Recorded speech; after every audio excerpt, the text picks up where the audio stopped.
Okay, let's get started. Om Sahana Bhavatu Sahanao Bhunaktu Sahaviryam Karavavahai Tejasvinavaditamastu ma vidvishavahai. Om Shanti Shanti Shanti. Yo antaha pravishya mama vacha imam prashuptam sanjeevayati akhila shakti darasvadamna. अन्यांष्टहस्तचरणश्रवणत्वगादीन् प्राणान् नमो भगवते पुरुषाय तुभ्यं लसतु श्रीमदानन्दतीर्थेन्दुर्नो हृदम्बरे यद्वचश्चन्द्रिका स्वान्तसन्तापं विनिकृन्तति पदवाक्यप्रमाणज्ञान् प्रणम्य शिरसा गुरून् व्याकरिष्ये यथाभूतं विष्णुतत्त्वविनिर्णयम्. Good afternoon, good morning and good evening everyone. Thanks for joining the 32nd session of Kata Upanishad. So let's directly begin. So last week we had an elaborate discussion. So I would say a whole scale onslaught on Ashwatha and to understand what this universe actually means from a Vedic perspective. Urdhvamulo avakshakaha esha ashwathaha sanatanaha. Tadeva shukram tad brahma tadeva amrutamuchyate tasmin lokaha shritaha sarve tadu na atyeti kaschana etadvai tat. Then we had an interesting discussion about yadidam kincha jagat sarvam prana ejati nismrutam. Yeah, so this is where we spent a lot of time talking about this. Yadidam kincha jagat sarvam, whatever we call as this universe that is in front of us, whatever we call this universe is constantly in a state of motion. Everything is revolving on its own axis. Everything is going around and revolving around some other heavenly body, and that solar system is moving around something else. The galaxy is moving around something else. Everything is moving constantly. And there was a question about how does this happen? What is the Vedic philosopher's view? Yadidam kincha jagat sarvam prana ejati nishmritam. Okay, so prana ejati. So we looked at this word prana and so on. So just a very brief glimpse of what this was about. And we spoke a lot about gravity, the concepts of gravity, microgravity, gravitational waves, gravitational singularity. And then what we introduced the concept of sesha or sankarshana or akarshana. Okay. And then we said how the sesha operates under the direction of prana, which is what Yama is talking about, prane ejati. And how that prana himself operates under the direction of Vishnu Kurma or Pranasya Prana, as the Shastras describe it. Okay, so there's a lot of discussion about this whole gravitation and how the whole universe is kept under control and how everything is moving. And that we also understood at that point from a Vedic philosophical perspective, for every insentient concept, there is always a sentient controller. There is always an Abhimani Devata. That is the view of the Vedic philosophy. Nothing operates itself. There is always a sentient influence on how the universe operates. Yeah. So if you look at this word Sesha, one thing I kind of missed last week, actually, to give you an idea of what Sesha itself means. Yeah, so we spoke about how gravity and how Aryabhatta described Akrishti Saktishta and how he described gravity some 2,500 years ago, well before even Newton came into the picture. Yeah, he describes and documents that and says the earth is moving because of gravitational force. Okay, so we understood that Akrishti is Akarshana, which is Sankarshana, which Sankarshana is another name for Sesha. Okay, so what I forgot at that point last week is actually to give you an etymology of Sesha, which itself is very interesting. So anybody wants to have a take on what does Sesha actually means? You know, we all think about this Sesha, Ananta Naga, and so on, and this Vishnu is lying on this Sesha. So what is the etymology of Sesha? What does it mean? Anybody wants to take a view on this, please? Okay, no worries. So Sesha literally means that which remains. When everything is destroyed, or when everything, either when everything is destroyed or everything goes away, what is it that remains? That is called Sesha. Okay, literally that is what Sesha means in Sanskrit, that which remains. So the view there is, when the universe goes into a state of destruction, that is another way of looking at it. When, for example, eventually there is this big crunch and the universe the gross material universe goes away, what happens? Everything goes into a point of single crunch, isn't it? They all go into this back to the point of singularity, we are told. But essentially what's happening is the gross material aspects is all getting converted into energy, and they are all held together by this gravitational force. So what remains is that energy called the gravitational energy or gravitational force, which is what the concept of Sesha actually means, that which remains at the end of, or that which remains in Pralaya. So when we see this picture of Vishnu lying on this Sesha, it should not be taken lightly. It's got huge cosmological significance of what this Sesha actually means. Sankarshana means there is this infinite gravitational singularity that is there in Pralaya. So I hope you find that idea interesting. So let's move on. So Yadidam kincha jagat sarvam prana ejati nismrutam mahadbayam vajram udyatam ya etat viduhu amrutaste bhavanti. Okay. So that is the very next line. He says, yes, prana ejati, this whole universe is kept under the control by prana, and ejati we understood is trembling. Literally ejana means trembling, or you're trembling out of fear. Okay. So this prana himself operates out of fear. So that fear should not be taken literally. It should be taken as out of great respect and admiration, as a dedication. This prana is doing this job. Okay. And then Yama says, this pranasya pranaha, who is the ultimate controller of everything. He gives a slightly different angle to it.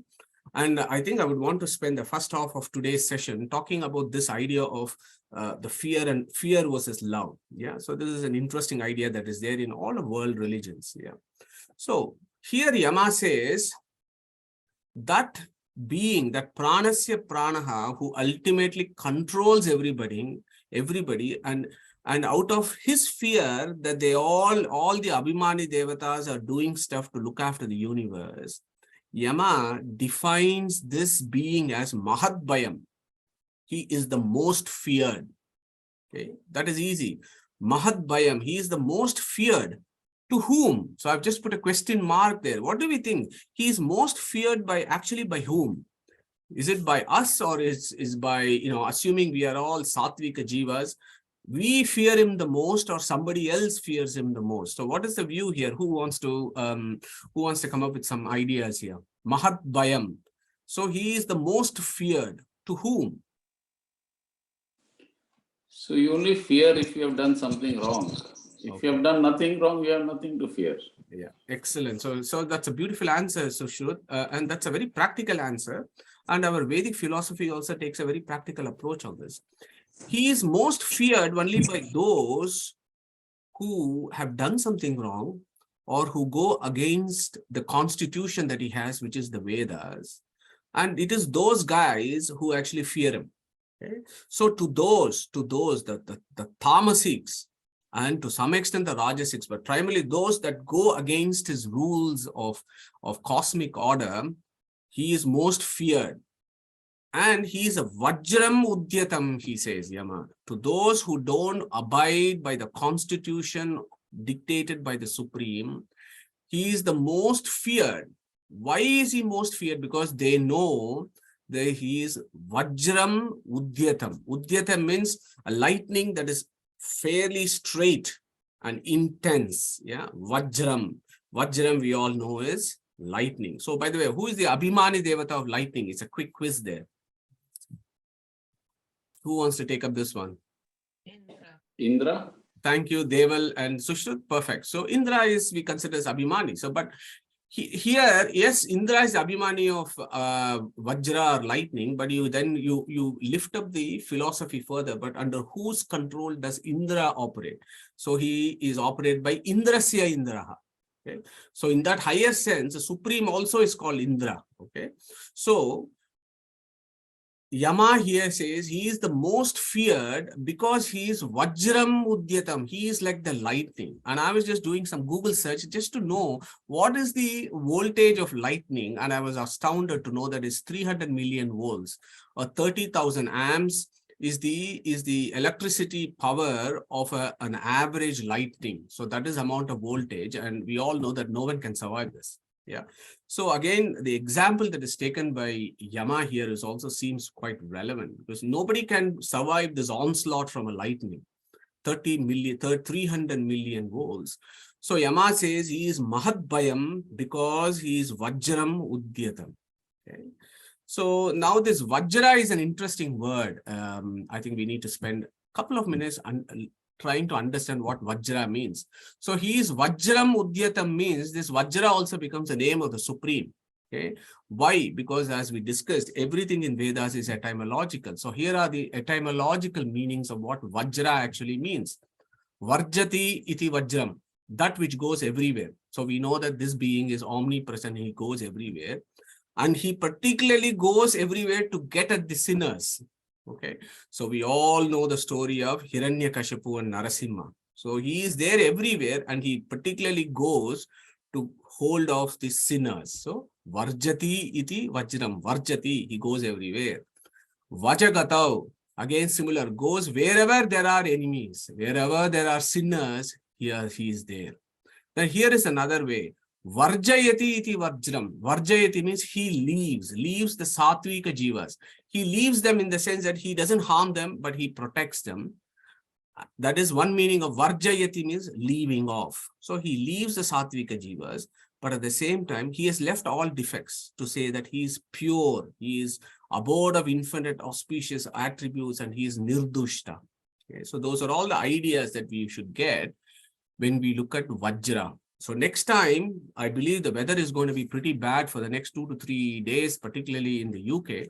If you do happen to see the lightning, think about this. Vajra, Indra, Indrasya Indra, Varjati iti Vajram, Vajagatav, Varjayati iti Vajram. So I hope that makes sense as to why Yama is saying he is Mahadbayam Vajram Udyatam. Okay. So these are the practical examples also we see in our scriptures, right? He is a terror to the sinners. We all know what happened to Hiranyakashipu, and Narasimha comes out through the pillar and then he kills him. So that is a classic example of Varjati iti Vajram. Yeah. And at the same time, here, Varjayati iti Vajram, he leaves the Satvika Jivas, he protects them. Why? God loves and becomes a slave to his loving devotees. Yeah. So that is very, very, very, very true. If from Bhagavatam, from Mahabharata, we understand about the interaction that Krishna has. The interaction that Krishna has with his friends, Gopikas, is different from the kind of interaction that Krishna has with Sushupala or Dandavakra or Kamsa. So in Mahabharata itself, Krishna actually shows that how he is Vajram to the sinners, and at the same time he is Vajram to his devotees. Okay. So Yama says, the ones that who know this, ya etad viduhu, okay, the one that knows that this supreme being who is your inner controller, be very mindful of that, mate, is what Yama is saying. Be very mindful. He is your eternal witness. He is keeping a note of everything that you do. Yeah. And if you do something wrong, he will become your Vajram Udyatam. Okay, so just be aware of that. And this is essentially, if you can remember in the first Adhyaya, there is a whole concept of Shreyas and prayers that Yama has been talking to us about. And it is exactly bringing about these ideas as to you need to be very mindful of, conscious of what is Shreyas and what is prayers. And you know, if you're going to follow the path of prayers, then Mahadbayam Vajram Udyatam. Okay. But if you follow the path of Shreyas, Varjayati iti Vajram. Okay, so the one that who knows this, there is this inner Antaryamin who is the supreme controller and your eternal witness, the one who knows this, the one who takes this on board in his daily life, then he is on the path to liberation. Okay. Ya etad viduhu amrutaste bhavanti. He is on a pathway to liberation and will eventually attain this. So who is going to give us a brief recap of what Shreyas is and what Preyas is before I move to the next slide? Any ideas what? Yes, Pragnesh ji. Prayers is a path of righteousness, and prayers is maybe worldly pleasures and momentary pleasure, while the other one is eternal pleasure. Excellent, Pragnesh. Absolutely the right answer. Yeah. So Yama is staying on with this idea as to how he can be a Mahad Bayam Vajram Udyatam. So immediately he says, you know, when I said he is Mahad Bayam Vajram Udyatam, let me just explain to you. You know, I told you this everything is Prane Ejati Nisprutam. Let me expand this a little bit more and make you understand how the cosmic order actually works. And he immediately puts a very beautiful verse here. Bayad asya agnihi tapati. Bayad tapati suryaha. Bayad indrashcha vayushcha mrutyur dhavati panchamaha. Okay, so he brings 5 ideas or 5 concepts here. Bayad asya agnihi tapati. Okay, so what does that mean? It is out of the fear of the Supreme, this Agni actually is doing his job. Bayad tapati suryaha. It is out of the fear of the Supreme that the sun emanates heat. Okay. Bayad indrashcha vayushcha. Okay. Mrutyur davati panchamaha. So here Yama is including himself. He says, even I am also like that. Even I am also working under the fear of the Supreme. So again, this idea of fear of the Supreme is from our perspective that Yama is telling us. But these guys, these exalted Tattva Bhimani Devatas, Surya, Indra, Vayu, Mrityu and Agni, they do their job because out of respect and out of duty, and it is their swabhava that is how they have to do. But we don't, right? But these Abhimani Devatas, they do it, and they also know, they have the knowledge that if they don't do their job properly, they'll be in serious trouble. Yeah, they have that knowledge that if they don't do something properly, they'll be in deep trouble. So that is the spirit of this verse. Bayadasya agnihi tapati, bayad tapati suryaha, bayad indrashcha vayushcha mrutyur davati panchamaha. So he takes these 5 examples here. So when we talk about Tattva Bhimani Devatas, and as I know, I just want to mention the statement, Tattva Bhimani Devatas do their duties in Brahmanda and Pindanda as a dedication and as dictated by the Lord in the universal constitution called the Vedas. So this is a very, very important point that we should understand about the various Devatas of Vedic pantheon. Remember, there is only one Deva, Eko Devaha Sarva Bhuteshu Kudaha. But there are lots of Devatas who look after the various components of the universe in the Vedic philosophy. In Taittiriya Upanishad, there is an exactly similar verse. Yeah, Bisha Asmad Vataha Pavate. Bisha Udati Suryaha. Bisha Asmad Agnishta Indrashta. Mrutyur Davati Panchama Iti. So exactly the same word in Taittiriya Upanishad, again taking Surya, Indra, Vayu and Mrityu and Agni as examples. Okay. Now in Gita chapter 9, 19th verse also talks about the same thing. So who wants to recite this? 9:19. Who wants to take up the 9:19 and recite this? Again, a beautiful verse.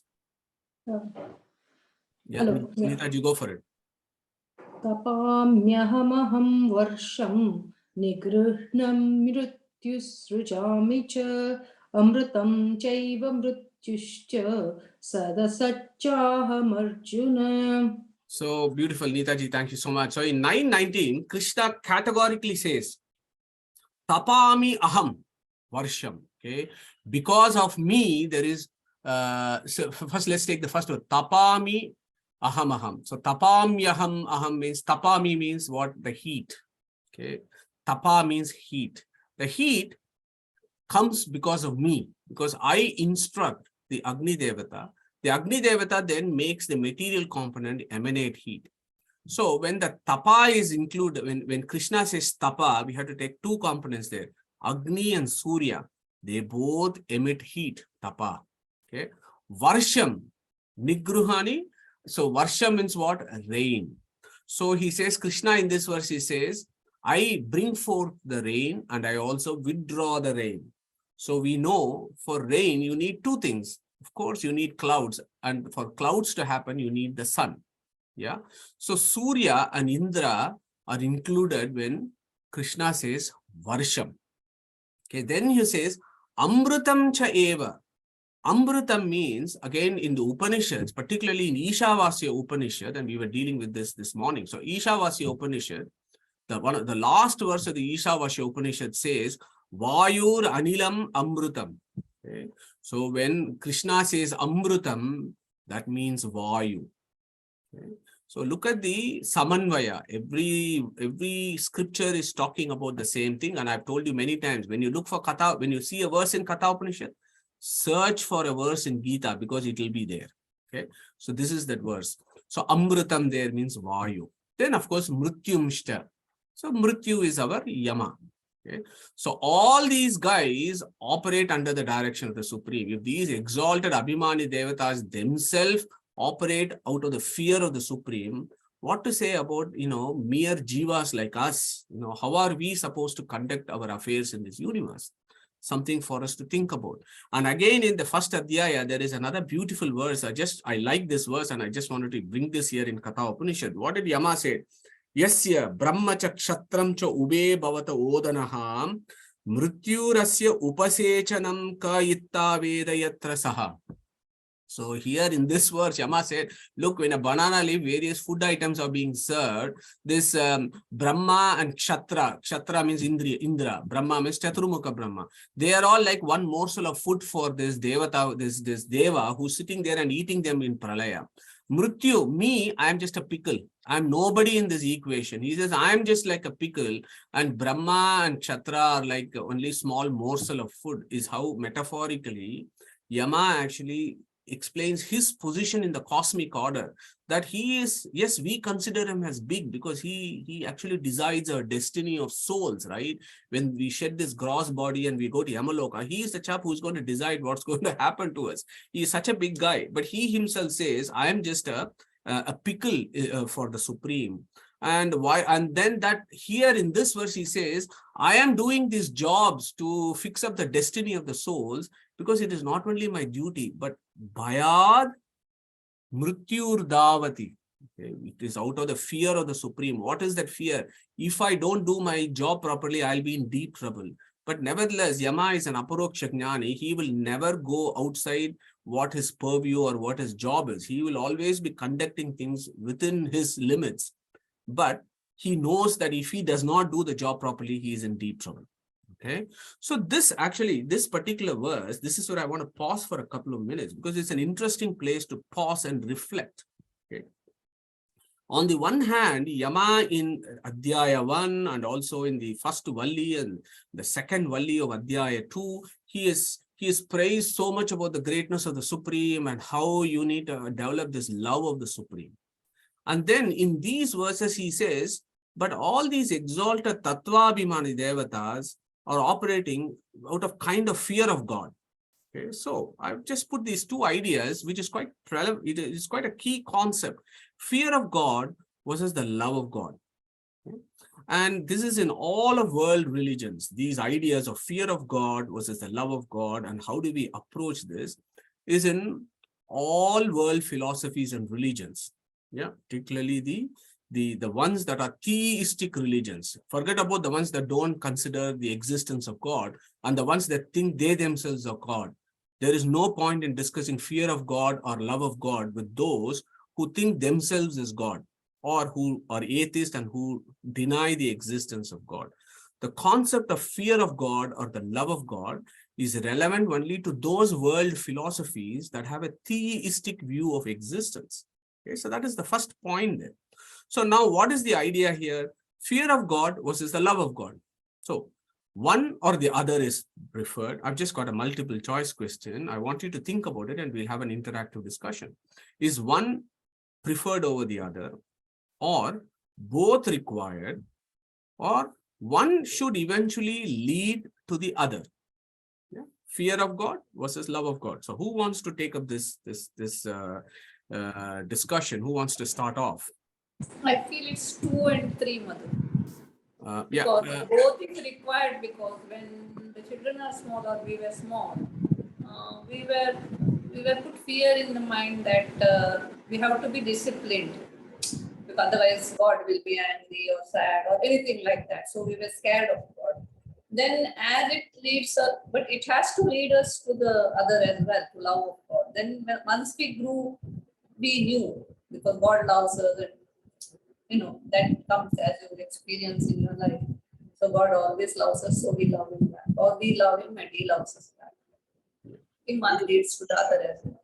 Yeah, beautiful, Shilaji. Thank you so much for the contribution. Yeah, completely agree with what you've said. Anybody has any other thoughts or ideas on this one? So looks like most of us agree with what Shilaji has just told us, that probably both are required and maybe one should eventually lead to the other, i.e., I would assume here, fear of God eventually leads to the love of God. So, as I said, most world religions, theistic religions and philosophies of the world do take this approach. So, I've just put two beautiful verses from the Bible, which is quite relevant to what Yama has actually been discussing in the last 2-3 verses. So, in the Bible, Psalm 2:10-11, so the beautiful verses. Now, therefore, be wise, O kings, be instructed, you judges of the earth. Serve the Lord with fear and rejoice with trembling. Very similar to what Yama has said in the Kata Upanishad. Prane ejati nismrutam. Another verse from the Bible. Hear, O Israel, the Lord of our God, the Lord is one. You shall love the Lord your God with all your heart, with all your soul, and with all your strength. Okay. So these two beautiful verses from Bible, essentially, they capture these ideas of fear of God versus the love of God. Okay. Now, how does our Guru Yama resolve this? How does he give us this appreciation? I mean, how does he make us appreciate these concepts? And what has he actually told us in the Kata Upanishad so far? Okay.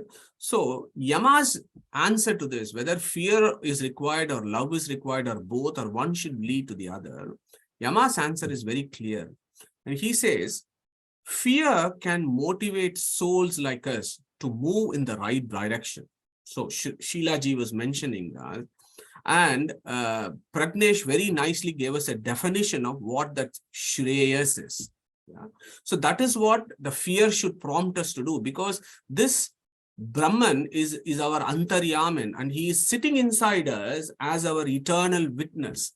And we need to get that idea in our inner workings, that if I am going to be doing something wrong, if I am going to lie, or if I'm going to be dishonest with something, there is this eternal witness who is going to punish me. Okay, so that fear should be there. If you have that fear, then probably you will be moving more towards Shreyas. Okay. So Yama is very clear when he used the concept of Shreyas and prayers to actually tell us that fear can motivate souls like us to move in the right direction. But Shilaji is absolutely right, because ultimately, what is it, that direction that we need to move towards God, which ultimately leads to devotion or bhakti or the love of God, which is what bhakti or devotional service is fundamentally is, right? So in that sense, what Yama is telling us, fear is not a bad thing. Fear can be a positive tool in our spiritual progress. And that is the overwhelming, declaration by Yama. Use that fear in your life. I mean, after all, why do we have the fight or the flight response? It is to protect us, right? And it is to protect what? It is to protect our body, or it is to protect our destination as souls. So if you think about how do we protect our destination of souls, then fear becomes a very useful component, because by using fear, we can run away from doing bad things, because we know that this guy who is my witness is going to punish me. So fear can be a positive tool in spiritual progress. But ultimately, as Shilaji so nicely mentioned, that fear should transform itself eventually into the adoration of the Supreme, or the love of God, or the bhakti that we call it. Okay? And why do we need that adoration of God? Because we have done in this forum, in this satsang, on so many occasions, that it is that love of God that is required, because it is the love of God that will make us obtain His grace. And only when we obtain His grace, He will be moved and He will try and find a solution for our problems. Okay, so that is a Vedic view there of how fear becomes love, and that eventually gets the grace, and that leads to our liberation. Okay, so here I just want to pause for a minute and then get some more interaction, because again we have done this before on several months ago, of what is the Vedic definition of bhakti. Then when you're saying love of God is important, that from fear you should acquire love of God, then the question is, what is the Vedic definition of love of God, which is what is bhakti is. So who wants to take this up? Any views on what is the bhakti? What is that love actually means? Is it just going to a temple that is bhakti or love of God, or is it something else? So what is the view here?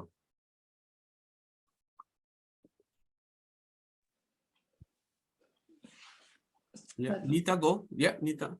Yeah, I think you've already put the definition there, Bhakti from Jaitirtha, isn't it? And all the 4 different, like Parameshwar Bhaktir Nama.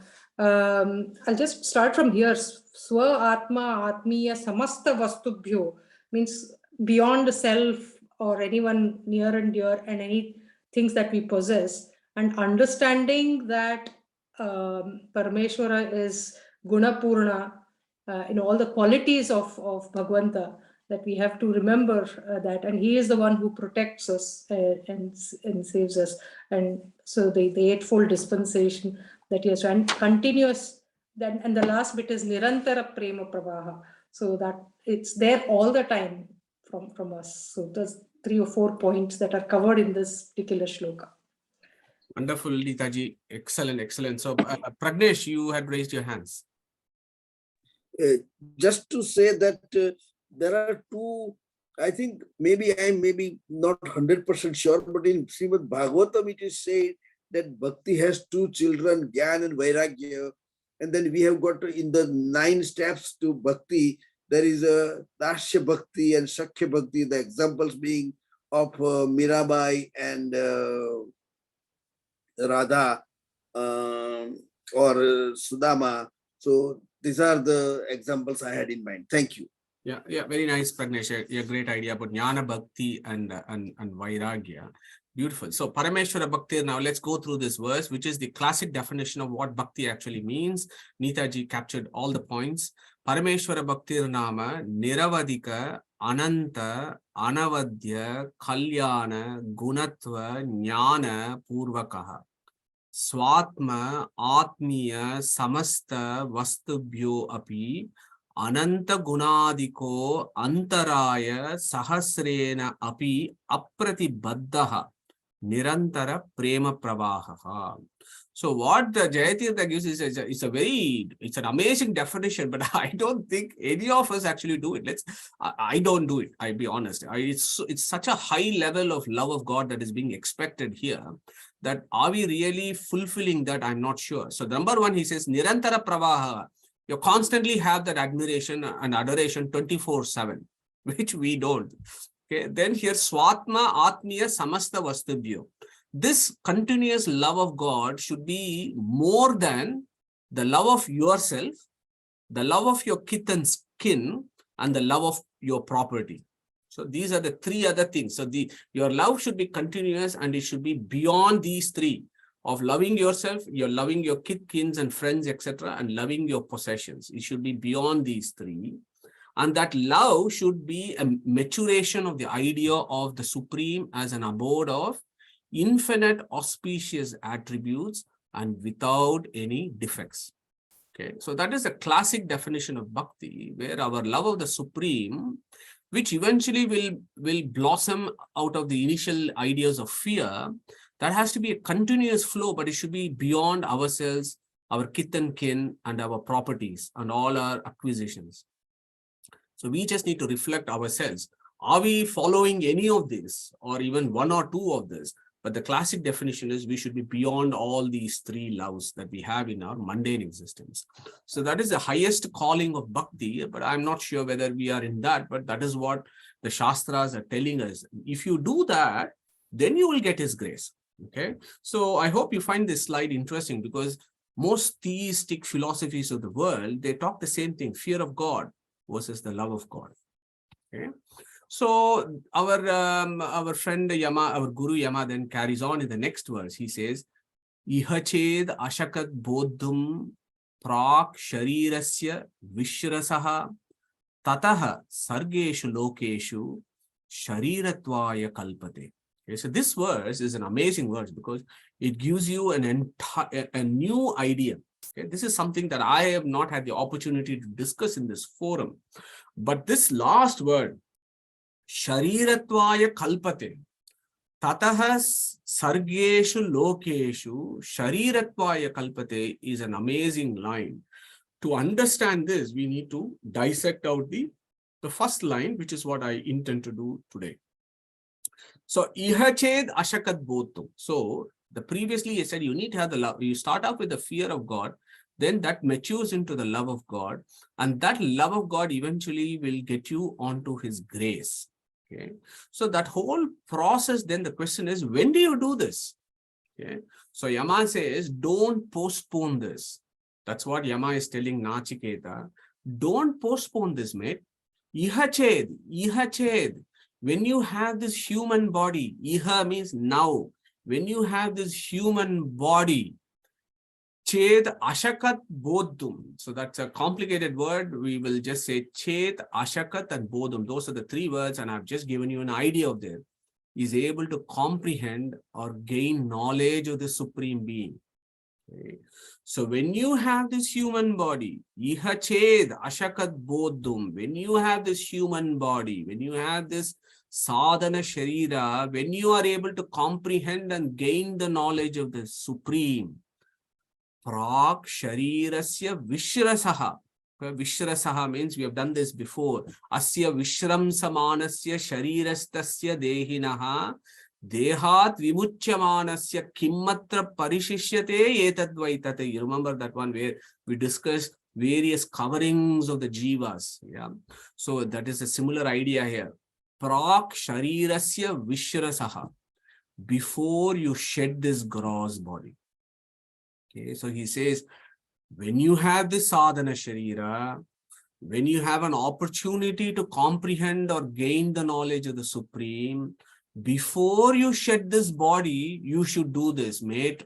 Don't postpone this.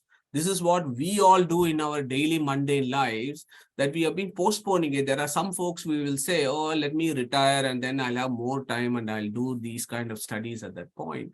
Yama's dictation there is very clear. He says, now itself, Prahalada did it when he was 5 years old. And when 50, we are still not doing it. Yeah. So he says, do it now. Okay. So we know all the various bodies, right? I don't have to go through this.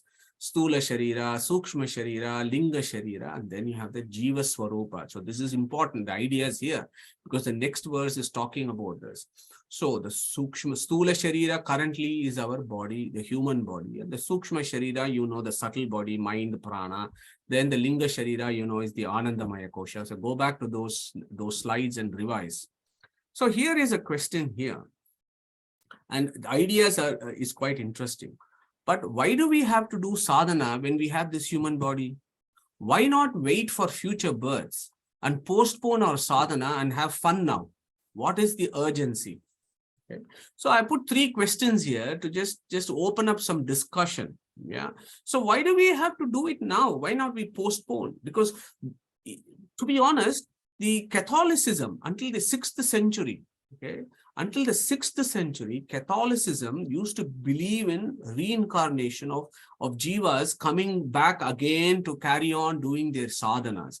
And around 600 AD, Vatican decided that they're not going to have this view. And they're going to say, you got only one innings. And in that innings, do the right thing or the bad thing. And if you don't do it, then you'll either go to heaven or hell. And that is how things changed in Catholic philosophy around the 6th century. But in the Vedic view, of course, we consider that we have reincarnation all the time. That's a fundamental position of Vedic philosophy. So here again, Yama is actually, it almost feels like Yama is saying what we all think we should do, but we don't do. Ihache dashakat bhotum prak sharirasya vishrasatah saha. Before you shed this gross body, try and get the knowledge that will give you salvation. So I got 3 questions. So what is the urgency here? Why can't we just postpone? Yeah. After all, we are in that stage in the world where, the pleasures out there are there. We have enough time to make fun and make merry. So why make this effort of sitting down and doing tapas and yajna, dana and tapas and all those things? They all seem quite tough. Why do we have to do this?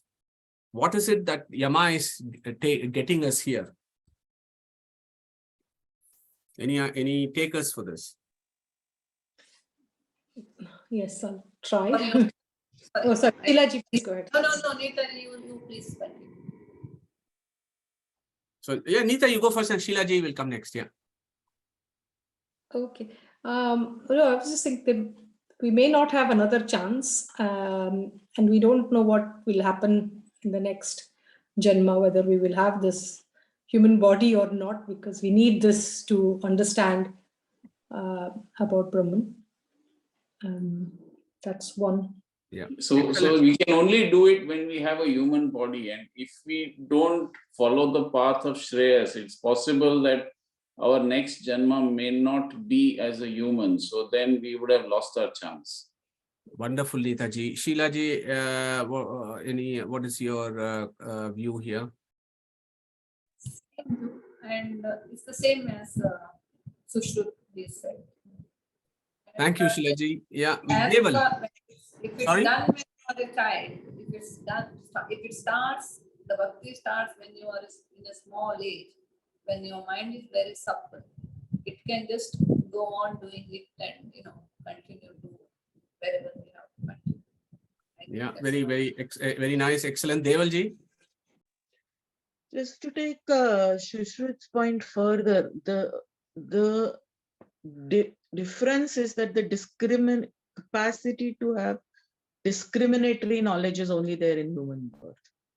Wonderful, Deval ji. Yeah, beautiful points from all 3 on this particular idea. Sorry, anybody had any other? No? Okay. Yeah. Just mention that you told us in Chandogya Upanishad about Simova, Vyagrova, Kitova, Mashako, Namshova. Yeah, very good, because that's my next slide to remind all of us. So I'm going to directly go into this, Sheila ji. Nita ji, thanks for that. So when we did Chandogya Upanishad, so all of us are absolutely right, because this is, as Deval ji rightly mentioned, when we have the human body, this is when our intellect is highly evolved. Our discriminative capacity is highly evolved. And it is only when you have the discriminative capacity that is highly evolved, then you can make a decision as to whether you're going to follow the path of Shreyas or whether you're going to follow the state of prayers, because that is when the karmic imprints come in. So this is another important point of Vedic philosophy, that only when you take a human form, you actually incur karmas. If you become a tiger or a lion or a fox or a snake or a mosquito or a fly, and all the actions that you do as a mosquito or a fly will not incur karmic reactions. The karmic reactions happens only when you acquire a human body. This is a very, very important point, because as Deval ji mentioned, it is only in the human body we have the capacity for discrimination. The buddhi is highly evolved. And this is what in Chandogya Upanishad it came, isn't it? I know I've asked this question before, but I still like to ask this. So who are these 2 characters here? Who is going to name this? Rapid fire question. So in the Chandogya Upanishad, who are the main characters? Shvetaketu and Uddalaka. Very good. Pragnesh, you have another answer? No, same answer. Okay. Uddalaka, Aruni and Shvetaketu. Yes. This fellow, Nachiketa's brother. Correct. Yeah. So Uddalaka Aruni. and Shvetaketu, they're having this conversation, and Uddalakaruni is telling this arrogant boy who's standing there like a stabda, like a pillar, he's standing there with all the egotism. So second and third example is very important, as Neetaji said, and I think it's worth reciting and thinking about. Yata somya madhu madhukruto nishtistanti nanat yayanam Vrikshanam samavaharam ekatam rasam gamayanti te yata tatrana vivekam labante amushyaham vrikshasya raso asmi amushyaham vrikshasya raso asmi iti evameva khalu somya sarvaha prajaha sati sampadya viduhu sati sampadyamaha iti imaha somya nadyaha purastat prachaha sandante Paschat pratischastaha samudrat samudrameva apiyanti sa samudra eva bhavati ta yata tatra na viduhu ayam ahamasmi ayam iyam ahamasmi iti evameva kalu somya imaha sarvaha prajaha sata agamya na viduhu sata agacchamaha iti ta iha vyagro va simho va Vruko va, varaho va, kito va, patango va, dhamsho va, mashako va, yad bhavanti, tat tada bhavanti. So beautiful verses from Uddalaka. He said, just like how I don't want to go into the details here, but essentially is the last line is important.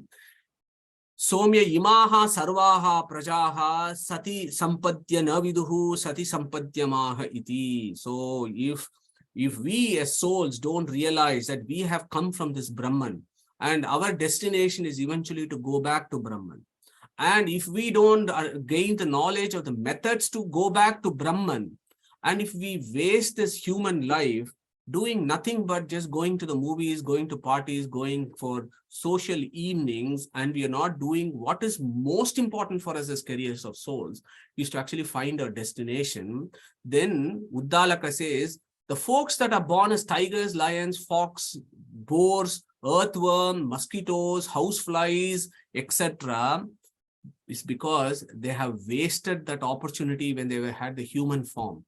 And because of the karmas they incur, they're constantly going through this whole, various forms of life. So all of us are absolutely right. That is why Yama says, Iha ched ashakat bodhum.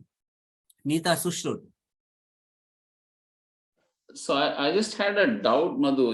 If we do waste this life and end up as one of those lower life forms, what eventually makes those lower life forms rise and come back to human form again? Sushrut, I think we should ask that question to Yama and Bhagavanta himself as to what he does. But I think the Shastras tell us that, I've got a slide coming up next as to what kind of karmic impressions that we incur in one birth. So we all agree that we've had infinite births before, as per Vedic philosophy. So in every birth that we, if for example, you and I, we are in the human form right now, and the Shastras tell us when you have a human form of life, after your 14th birthday, when your intellect is supposed to be very matured, after your 14th birthday, whatever actions that you do in this birth will result in 10 further births. So if you can think, it's an exponential number of births that we will be having in the future. Okay. So hopefully some of them will be in the human form, and maybe at that point we'll catch up with what we have left and do this. Yeah, so this is the great danger that we have, because we don't know what that supreme being has got designed for us. We really do not know. He has been very merciful that he has given us the human form of birth, of life this time. So we need to make the most use of it. So that is what Yama is coming at.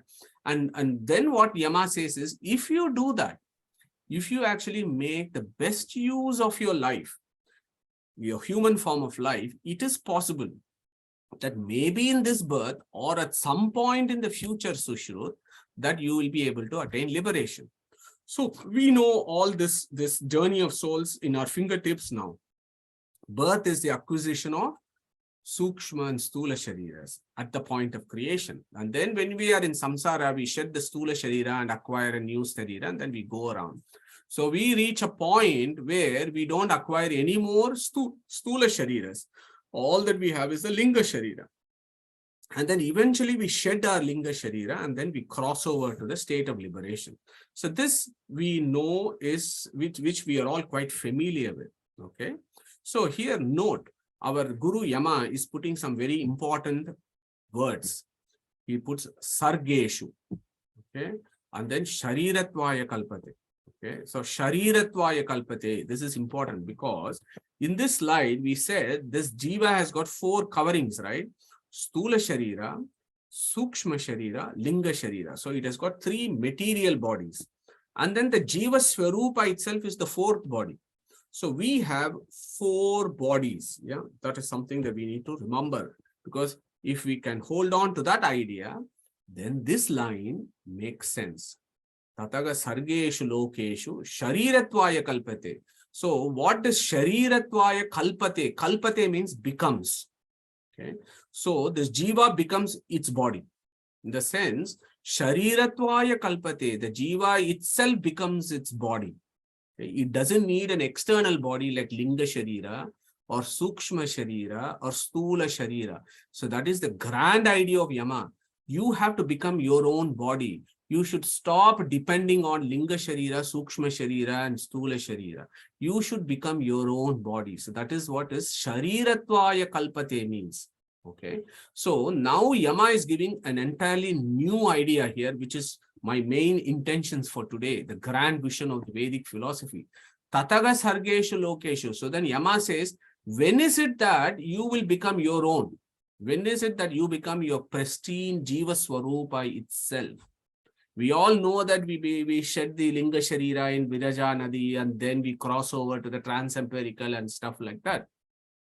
But here Yama is giving a unique concept. Yeah, this is in this Upanishad, this gets discussed. You will not find in other Upanishads. Tataha sargeshu lokeshu. So to understand what is that idea, I have a question, and we have done this in the creation classes, if you remember, 2 years ago. What is sarga and what is agre? What is sarge and what is agre? Who is going to answer that? Sarge, then, before. Or have I got it the other way around? Yeah, so you're right. So agre means before creation. Sarge means after creation. Okay. So agre means pre-creation state. Sarge means creation state. So that you have to understand. So here he's saying Tataha sargeshu lokeshu sharirattvaya kalpate. Okay, it's a complex idea. Let's just explore this further. And here I just, of course, wanted to remind you of these great verses from Mundaka Upanishad, right? That you will be very familiar with. I've just put there for your reference. But this is an important idea. Te brahma lokeshu paranta kale para amrutaha param uchayanti sarve. So what did here in this we understood from this Mundaka Upanishad verse, when you are reached a state, so this is interesting. So I have a brief quiz here. So as Sushrut was asking, and we had a discussion just a few minutes ago, every birth you accumulate 10 different births because it's so much karma that you do. So we as jivas actually have infinite baggage of karma. It is like immeasurable amount of karmic imprints we are carrying in our linga sharira.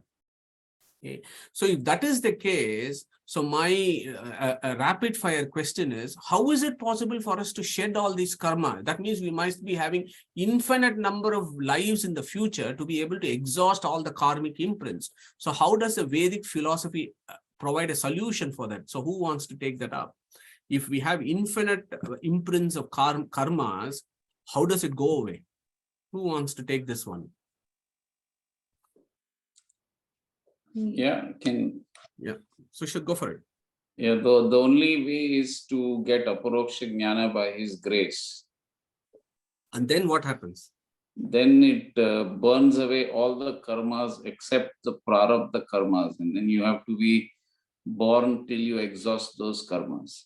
Beautiful, Sushrut. Fantastic. So who is going to tell us that verse from Gita that talks about this? Yeah, go for it. Yeah. Bhasmasat kurute Arjuna. Jnana agni Jnanagni bhasmasat. sarvakarma Jnanagni anything. Jnanagni sarva karmanam bhasma kurute. Wonderful, beautiful. So, anybody wants to take up this verse in full, or I think we'll start. We'll hold it. Neetaji, thank you very much. So, Jnana Agnihi Bhasmasad Kurute.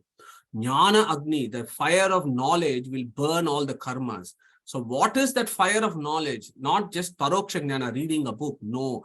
Aparoksha Jnana, as Sushrut mentioned, it is that stage when you have the Aparoksha Jnana and you get the divine grace. The key component of that divine grace is you have what is called Karma Kshaya. At that point, the Supreme says, okay, you've been a good guy. Yes, I know you got this infinite imprints of karmic imprints on your Linga Sharira. But because you've been a good guy, what I will do is, because I'm so omnipotent, I will eradicate all your karmas that you've accumulated. All the Sanchita karmas are gone. But the ones that you have just started experiencing, you will have to finish that. Once that is done, go and sit in Brahmaloka, wait for Brahmalokeshu Parantakale. When our Chaturmukha Brahma has finished his innings for Brahma, 100 Brahma Kalpas, then you can come and join me. Okay, so this is the Vedic view on this. So this is incredible. This is amazing. And we don't have time. I'll probably close with this particular slide. I wanted to talk so much today. Deval, you have raised hands. Sorry, I don't know. I mean, do you want me to ask now? Please, yeah, go for it. Yeah. So there are two graces. So what you are saying is, so this was my original question from my daughter. How will an ant ever gather karmas to become a human? So there is a grace to become a human being that is also bestowed by God. And then there is the Puroksha Jnana grace. Okay, first one is interesting, Deval, that you need to have a grace to be born as a human. That's absolutely right. But if that grace is being given only to some but not to others, then you could still accuse God of being partial and cruel. If you say that only because of grace we are becoming human, yes, grace is required. But what our future is purely up to us as to what we do. We are responsible for our karmas. And all that the Supreme does is he just facilitates, he just puts all the conditions right so that the karmas are all going to fruition. What type of karmas he makes the jivas go through is entirely his prerogative, but it is the karmas that dictate it. And yes, you are right in the sense that if you have a body as a human, he has shed some grace. He has been kind to us. Yes, true. We have not become an ant at this point, but probably we will become an ant. Probably in our karmic imprints, we must have stamped on some ants in our backyard, okay? We must have accidentally or purposefully killed some ants. So if you want to take that into practical application, we will be born as an ant at some point, not next birth, but at some birth, and we will also experience the same fate. Yeah, that is because of the karmic imprints that we have done. Yeah. So yes, your grace, that idea is good. The second one, of course, I don't think anybody would have any different views on that. Okay, so tataha sargeshu lokeshu shariratvaya kalpate. Jiva Swarupa, you attain your Jiva Swarupa means that you will attain liberation. So what is Yama saying here is Tataha Sargeshu Lokeshu. So Sarga means what? During creation. Agre means what? Pre-creation. So we have done all these classes before, isn't it? The Mahapralaya and creation, where the life of Brahma and how, the Satya Yuga, Treta Yuga, Dvapara Yuga. We have done that calculation. 71 Divya Yugas become one Manvantara. Then you have Kalpa, Dina Kalpa of Brahma, which is 14 Manvantaras and 15 Sandhyas. Sandhyas are the gap between the Manvantaras. And then you have 1 day and 1 night and 360 days times 100. So that is something like 311 times 0.04 trillion years, this calculation. That is the life of Brahma. So when you are in this state, you are in Brahmaloka, here, Te Brahmalokeshu Parantakale. Then when our Brahma finishes our innings, this is what Yama is telling, okay?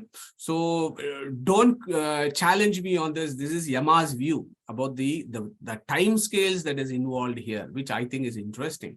So what our Guru Yama is saying is, at that point, when Chaturmukha's innings is over, Chaturmukha takes all these souls. So that's the ones that are Satvika souls, which have made all these great achievements. What they do is they shed their Linga Sharira. Fine. But there are also Jivas who are Tamasika Jivas who have done so many papas. So they also eventually go into the womb of the Supreme, right? In pre-creation state. And also the Nitya Samsarins like you and me, who we are also going to go into the womb of the Supreme. So we will all be in that womb of the Supreme in the Agre stage, in the pre-creation stage. So then what happens is at some point, and we know this from the Rig Veda, that Shri Tattva at some point at the end stages of Pralaya, she will say, sir, my husband, please bring creation. There are all these jivas who are stuck inside your womb. They need some destination. They need some liberation. Some need to go to Andatama. Some needs to enjoy in the movie theaters as Nitya Samsarins. And some fellows have to enjoy permanent, moksha. Please bring creation forth again so that the jivas can find their destination. So that is there in the Ambrini Shukta and all that. You can read that. So at that point, Sarge, creation starts. So when the creation starts, at this point, what will happen is, Tataha Sargeshu Lokeshu Shariratwaya Kalpati. At that point, you will go to moksha with your own pristine body. And the rest, like the folks in the on earth at this point of time, they will all go into Nitya Samsara. There are some folks like the Duryodhana and all that will go into eternal hells. Okay, so that is the grand vision there. So here I just put this, our current Manvantara is, as you know, Vaivashvata Manvantara. Okay, the first Manvantara is Swayambhuva Manu. He is the Manu of the first Manvantara. And as we said in March, we are going to talk about Isha Upanishad. So hold that idea, because the Isha Upanishad is all about how Swayambhu Manu was worshipping Yajnanamaka Paramatma in the first Manvantara. So that is what is Isha Upanishad. Currently, we are in Vaivashvata Manvantara, 28th Divya Yuga. So, even if we are doing all the good deeds, there is a cosmic time scale that we need to be aware of, that the Vedic Rishis inform us as to when this is going to happen. Tataha Sargeshu Lokeshu Shariratwaya Kalpate. Okay, so can we have one of our friends recite Gita 9:7-8, because we always should think about a verse, right? When we do Kata Upanishad, there is a verse that kind of captures these ideas. So who wants to take up this verse, please? 9:7-8.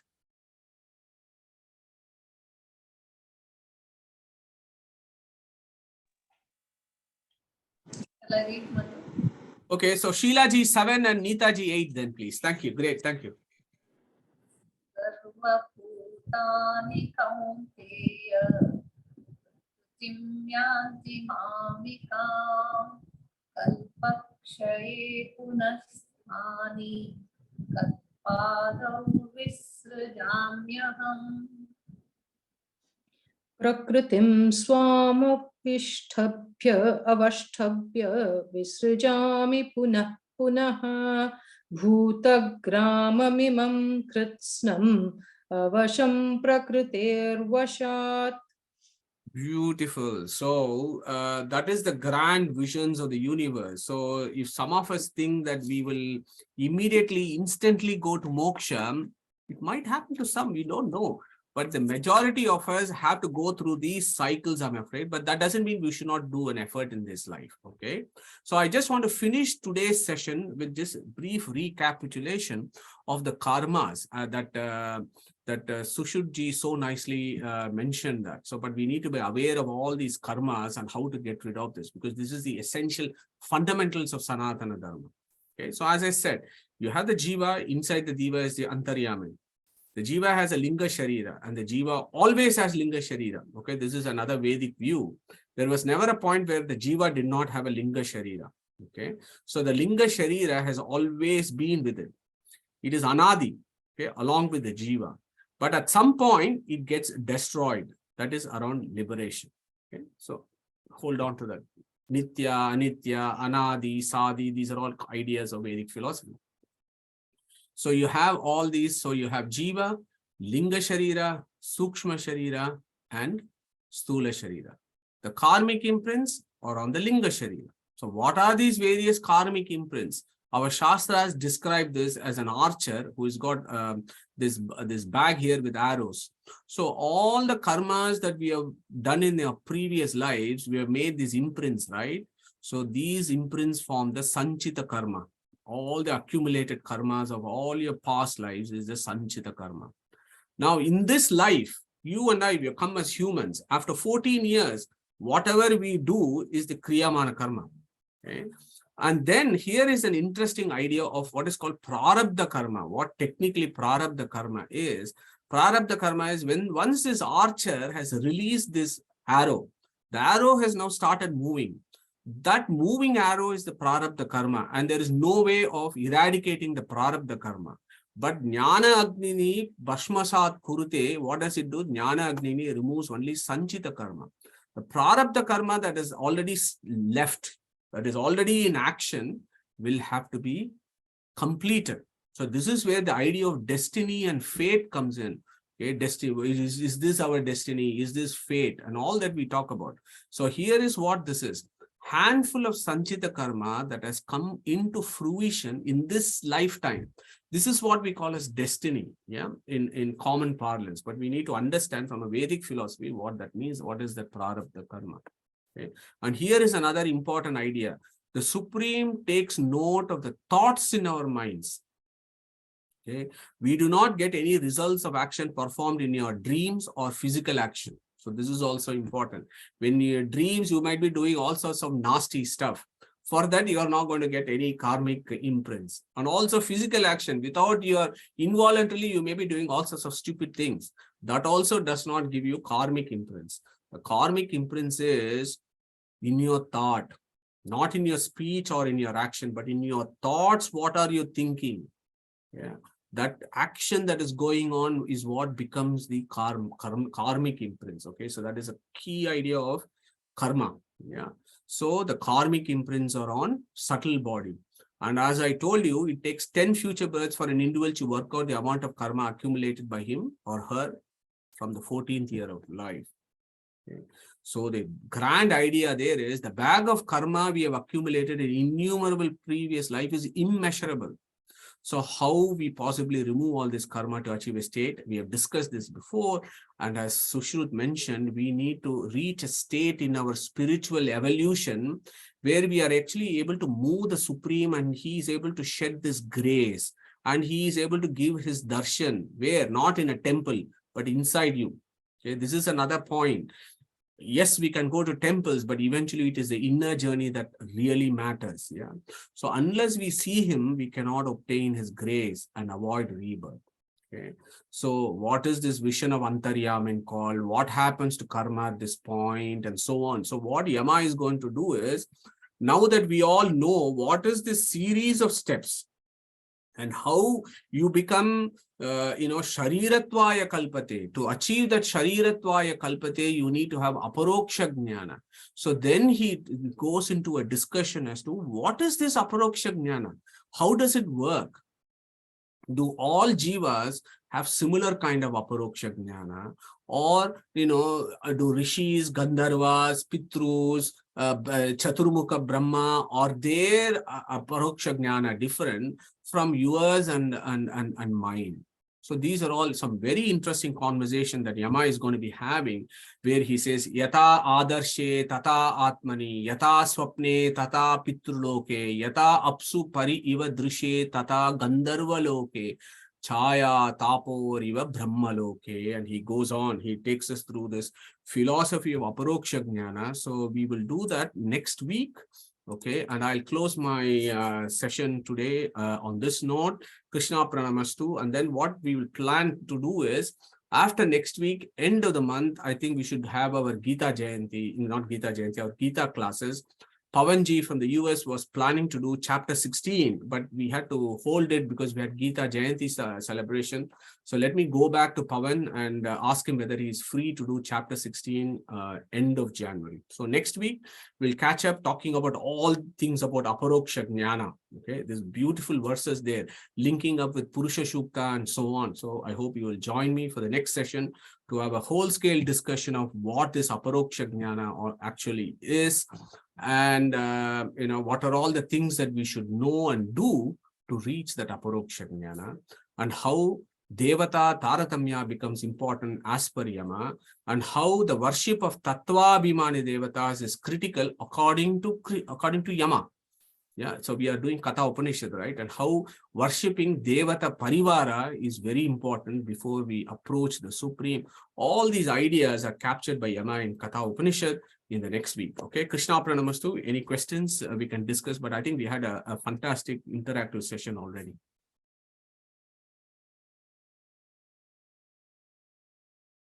Okay, cool. So Pavan is also here. So Pavan, are you okay for end of January?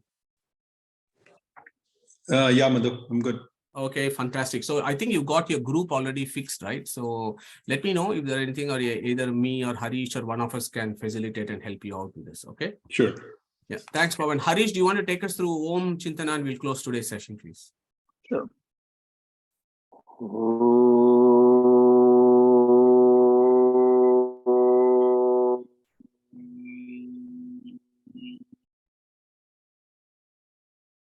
Great. Thank you, everyone.